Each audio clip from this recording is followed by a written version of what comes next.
Luigi, Lafasciano and Gipe-Lazarou from Diakron. I'm going to keep it short, but yeah, you can read the full institute name, but yeah, go ahead. Okay, thanks to everyone and especially the organizers of this conference for giving us an opportunity to present our work. The text we're presenting today is authored by Luigi Lafasciano and myself, Andrew Gipe-Lazarou. We're founders and directors of the Diakron Institute, which is a non-profit organization based in the United States, which organizes educational activities to promote the international exchange of disciplinary expertise and cultural perspective. Luigi is an Italian archaeologist who is currently developing a PhD in archaeology and cultural anthropology at the University of Salerno in Italy and at the École Pratique des Hautes Études de Paris in France. His work focuses on understanding the relationship of cult practices with the social and spatial evolution of communities from the time of the ancient Greek city-state to the early Christian town. He has lived, traveled, and worked as an archaeologist in Greece for several years. Andrew is currently working on his PhD in architecture at the National Technical University of Athens, Greece. His work is a continuation of his recently presented master thesis at the Harvard Graduate School of Design, which focused on the relationship between architecture and community. He lives and works in Athens, Greece. When the Diakron Institute organizes an educational program, one of our principal lines of inquiry is how we can improve the quality of a learning experience by incorporating multisensory activities. Understanding that sensory experience has a much different cognitive impact than intellectual learning, we also attempt to integrate both approaches in a way that could improve the communicability of the perspectives we're trying to share or the skills we're trying to convey. In the course of our work, we've encountered recurring questions which we will presently state and then provide possible answers for throughout the course of the paper. Question 1. What are the pedagogical possibilities of experiential learning? Question 2. What is the relevance of experiential learning to contemporary education? And finally, question 3. How can sensory experiences improve our understanding of Antiquity? Until now, the educational initiatives organized by the Diakron Institute have in some way been attempts to answer the first two questions. In September 2016 and 17, we organized an eco-cultural tour in Abruzzo National Park, Italy, to investigate the relationship between nature and culture from prehistory to the present, with activities which engaged all five senses. In fact, we were so confident in the effectiveness of our multisensory approach to education that we also opened this program to the blind and visually impaired.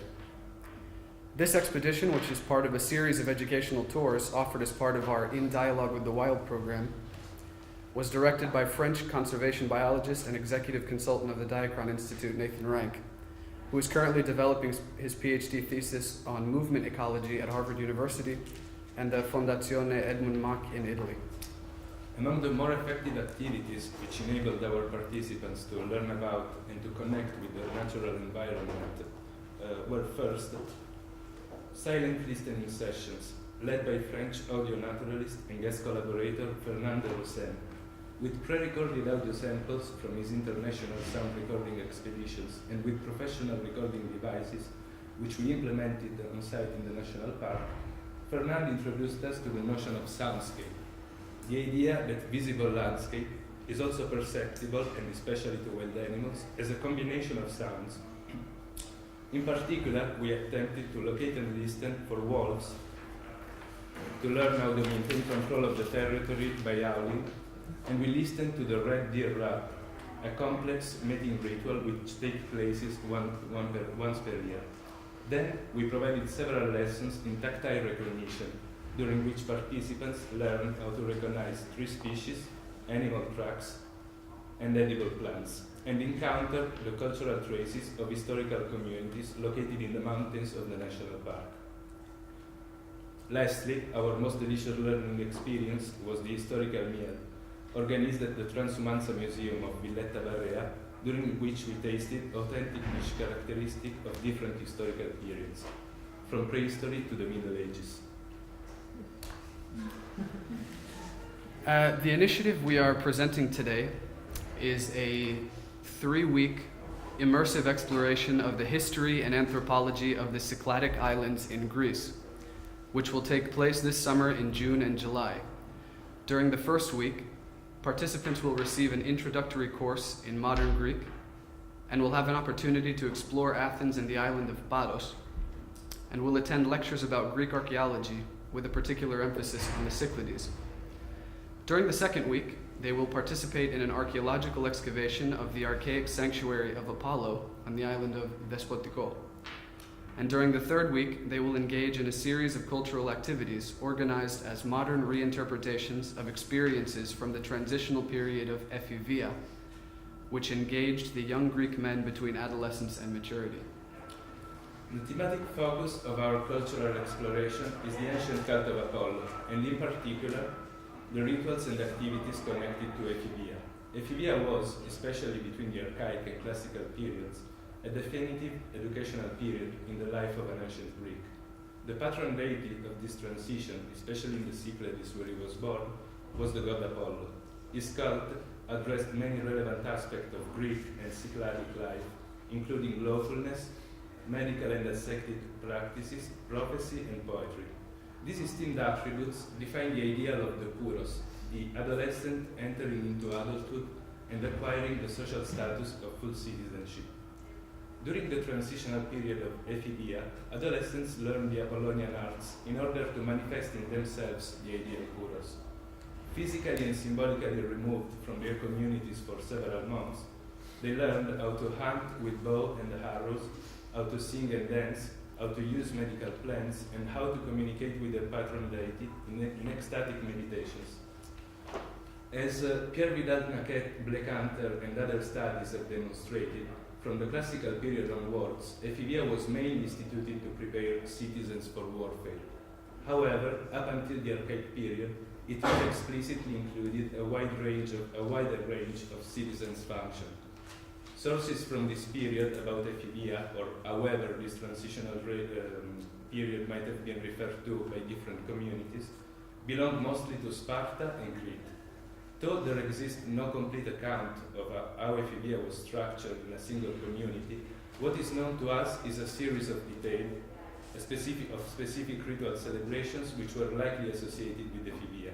Reinterpreting these details in context in the Cycladic island to better understand how the ritual might have been undertaken in Antiquity is the theme of our cultural exploration. There are many examples of contemporary reproductions of ancient rituals or ceremonies, including ancient plays reproduced in the theaters of Epidavro and Syracuse, and ancient races run in the stadium of Nemea, all of which are powerful occasions to learn about antiquity. Our program, however, is not a replication, it is a modern reinterpretation. First of all, we consider reinterpretation to be a more effective learning experience than replication. Then, and more importantly, reinterpretation inherently stimulates reflection about the anthropological significance of ancient practices, the focus of our investigation, to the present day, effectively creating a direct connection between the present and the past. And this, in our opinion, is one of the most valuable educational aspects of our initiative. The first week of our cultural expedition will be an introduction to Greece, spent between Athens and Lefkes on the island of Paros. Participants will be taught basic notions of the modern Greek language, to be able to interact with their modern context, and will attend lectures about Greek history with an emphasis on the history of the Cyclades, while visiting key museums and archaeological sites in order to have a basic and shared understanding of the historical context. During the second week, our group will reside on the southern side of Antiparos, in the town of Aios Georgios, and will participate in the archaeological excavation of the sanctuary of Apollo on the island of Despotiko. Working on the excavation, participants will be taught the stratigraphic method and will receive an introduction to surveying and architectural drawing of ancient structures. In the practice of modern archaeology, for the stratigraphic method includes three essential operations. 1. The identification of different earthly layers. 2. The reconstruction of the spatial and chronological relationship between layers. And 3. The identification and contextualization of findings. These three operations principally engage the senses of touch and vision, which can be used, for example, to differentiate the colors and texture of the soil in different layers. According to recent research about the archaic sanctuaries of the Cyclades, edited by Alexandros Mazarakis with contributions from Kouraios, Daifa, Alexandridou, Angliker, and others, the abundance of fragmentary statues of Kouroi found at the sanctuary of Despotico, the complexity and monumentality of the sanctuary's architecture, and the presence of different cultic foci strongly connect the Apollonian sanctuary of Despotico to the rituals of Ephilia. Consequently, while learning the stratigraphic method of excavation, participants will at the same time be engaging the archaeological traces of ancient rituals. Essential for the cultivation of accurate spatial comprehension are basic surveying techniques, which include measurement, dimensioning or scaling, and 2- and 3-dimensional rendering. As documented by notable architectural historians like Spiro Kostov, these techniques predate the existence of an architectural profession by thousands of years, and they are so basic that they are even common to fundamentally different pedagogical approaches to training architects. Both the French Beaux-Arts and German polytechnical models of architectural education, for example, teach first-year students how to accurately measure, dimension, and draw space. In the context of modern archaeology, these abilities enable accurate comprehension and documentation of the past and facilitate its reinterpretation, exemplified by the renderings of archaeologists Anne Onezorg from the University of Munich, with whom we've worked in the past, and reconstruction, evidenced by the renderings of evidenced by the ongoing work of architect William Modestidi, who is currently restoring the sanctuary's main temple. Oops. Participants will be introduced to these basic techniques using modern tools, firstly to help them develop an understanding of the present archaeological landscape in which they are excavating. They will directly interact with the site grid and become familiar with the identities and spatial interrelationships of key locations within the temple complex. And secondly, they will become conceptually more well-equipped to spatially reimagine the past. They will be tasked with creating plan and section drawings of areas of the temple and supporting rooms, which would have been associated with the final ephebic ceremony. The third week of our program is a coordinated series of cultural activities inspired by activities undertaken during Ephivia.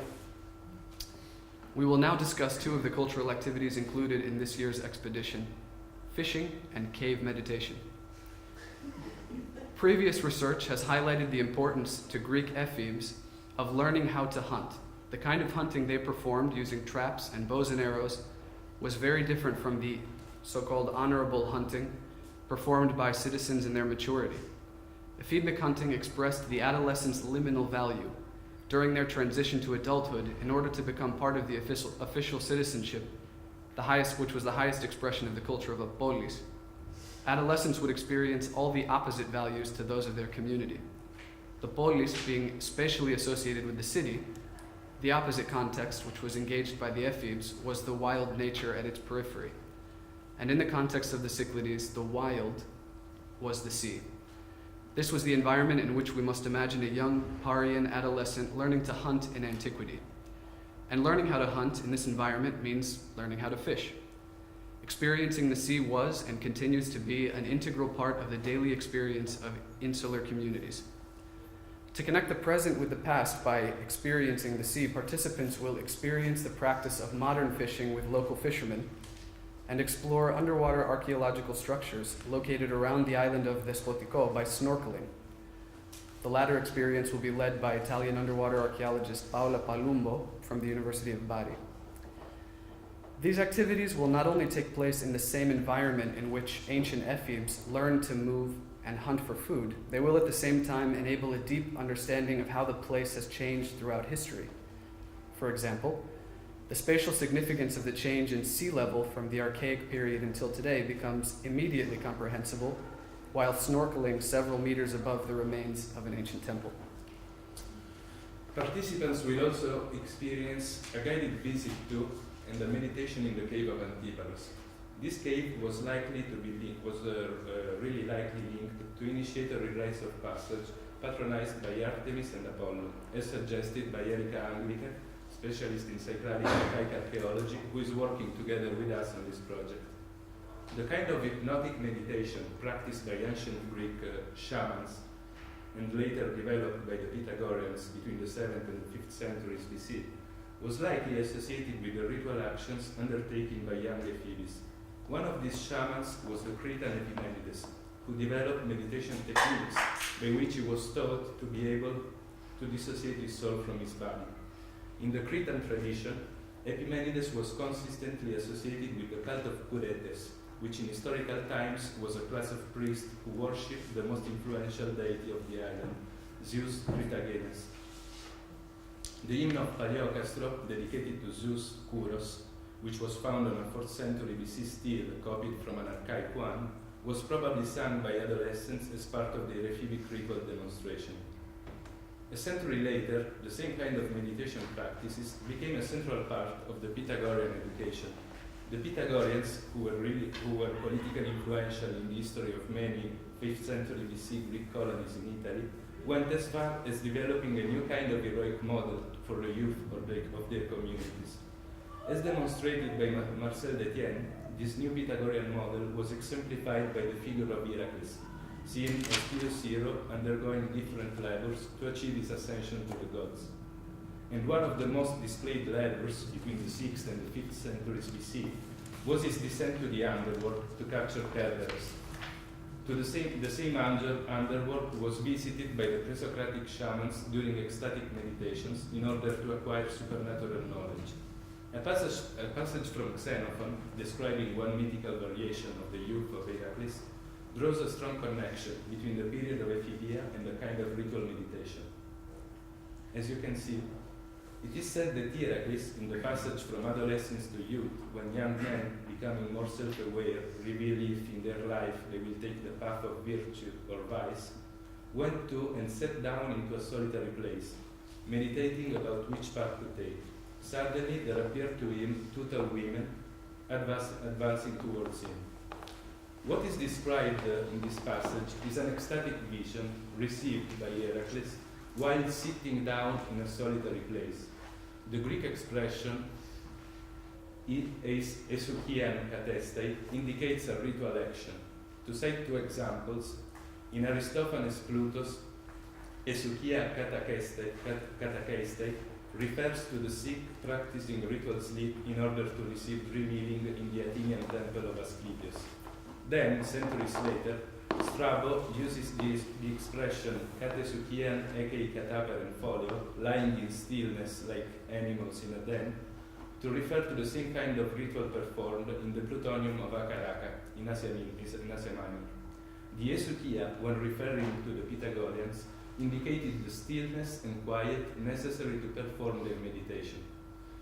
These kind of practices are mostly associated with Apollo, his prophecy and his poetry, which is why we link them to the Cycladic ephebic rituals.